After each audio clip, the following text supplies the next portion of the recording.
in Saudi, it's so safe for families, Yes. right? Yes, definitely. It's very safe for families because crimes are really low in Saudi Arabia, and their security here, the police and everything, they're really doing their job greatly. TikTok started in 2020, just after the pandemic.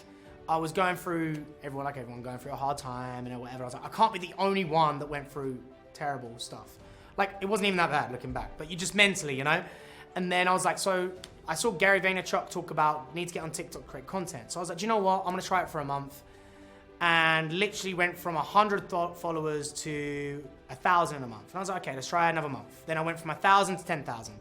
Then within 6 months, I went from literally 100 followers to 100,000 followers in 6 months. And it's because I was posting 2-3 times a day. I wanted to help people. I was talking about Saudi Arabia, but I was mainly giving tips to the younger generation. I was doing interviews with people. Now that's what I do more, interviewing people about their lifestyle, about their goals and their dreams, because I generally like to meet new people, like I said, and connect with people. But it all started with just wanting to help people like I like to do, and it developed into talking about the country and talking about the people here, trying to get their experience basically. And that's where it's grown to now, doing interviews in public and Boulevard World, in malls, generally meeting new people.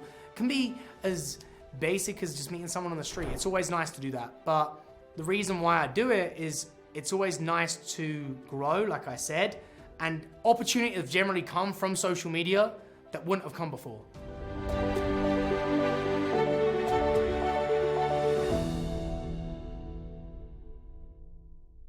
Four people, please. Okay. 4 adults. And maybe a child. One kid. Maybe 2.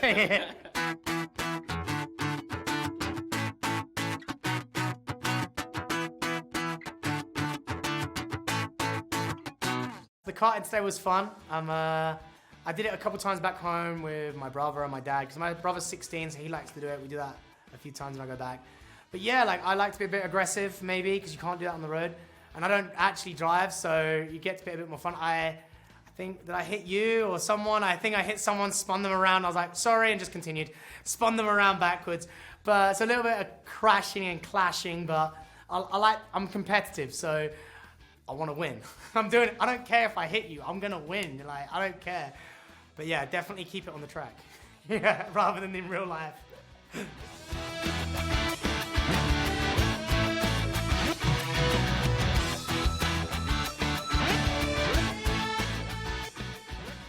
I'm normally pretty bad at bowling, and literally first bowl I got a strike and I was like, this doesn't normally happen. I haven't been bowling in a while, so I thought, oh, what's going on now?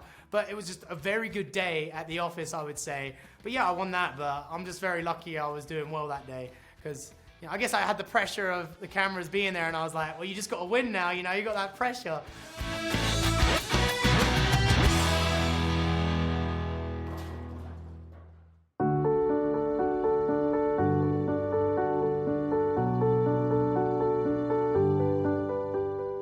My most memorable experience in Saudi, this is gonna be a bit cheesy, but like meeting my partner, like, you know, we've been together 5 years now, and we're from different places. She's from Europe, I'm from here, well, UK, so it is different. But meeting her, like I never thought that I would meet someone here, like I said, and the experience of what I thought Saudi was gonna be like, and meet my partner that I know I'm gonna be with for the rest of my life.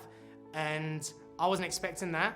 So literally that was probably the best experience, like, because I knew that Saudi's literally giving me someone that I'm gonna be with forever, probably have a family with, things like that. So that's always nice. So definitely meeting her was probably the best. One thing I'll miss about Saudi if I had to leave.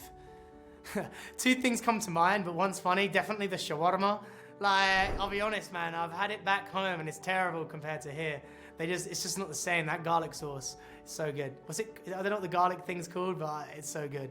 That was a funny one, but all honesty, like it's weird, but because the gyms are still segregated here and it's all males gym, the amount of guy chat and guy jokes you have generally makes it fun. And you know, we respect women here so much that you wouldn't be doing that if it was a mixed gym. So, which is fine. And I even said to the guys, if it is mixed gyms in Saudi, what I would do is I'd respect the women like 100%, treat them like princesses, but treat the guys like crap and talk to the same way I'm doing with you now. So this is what I would do, but I will miss that a lot more because, you know, it's more free flowing and more fun when it's just guys, but you know, when it adapts to the future, I know what I'm gonna adapt to, but probably those two things. Being away from family, this sounds probably bad, but in my culture, we're not as close. So like, I'm actually close with my family in terms of I tell them anything and everything, like to the detail, maybe too much detail, but it's fine. But then I may not call my mum for like a month, which is very weird in this culture. And being a part of Saudi, it made me realize like, okay, maybe you should speak to your mum every week. You know, one of my friends was even telling me, if I don't call my mum for a week, I'm in trouble. And I'm like, bro, you're married with kids, I don't understand, but it's true. So it made me realize that family is more important, and you know, just because my culture taught me to maybe be a bit distant, I think you should speak to them a lot more. I'm getting better, but I'm just used to being away. I've always been away. I was away for uni, and yeah, I've always been away from them. It's okay, but it makes going home a little bit better.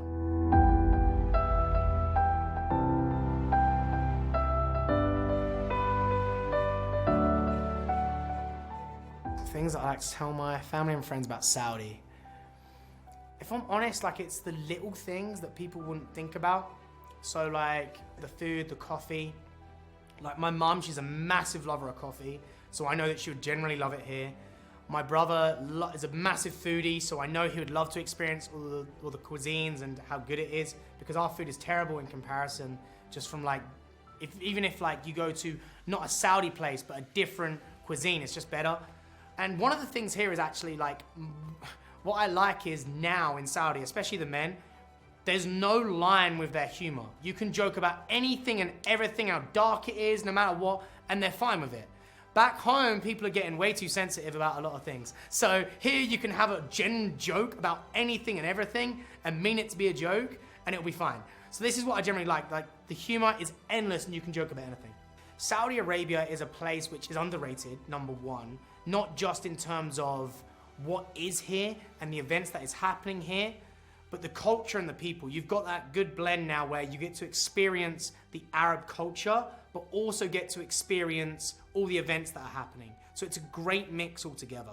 And especially now with everything coming here, you're never gonna be bored, especially during the winter, because there's so much happening. And even if you want the beach, guess what? You can just go, you know, go to Jeddah and experience that diving. And people don't even know these things exist, but they're there. Like Jeddah is one of the best diving places in the world, I think. I say I think because I'm scared to do it, so I don't know. But all of these things that are happening in Saudi, people don't even know about. So don't just look at what you see on Instagram with just the Lola and all these nice places. There's a lot more happening here than what you expect. And if you get bored, man, you got the wrong friends. You go and experience some things with some Saudis here. They'll take you everywhere.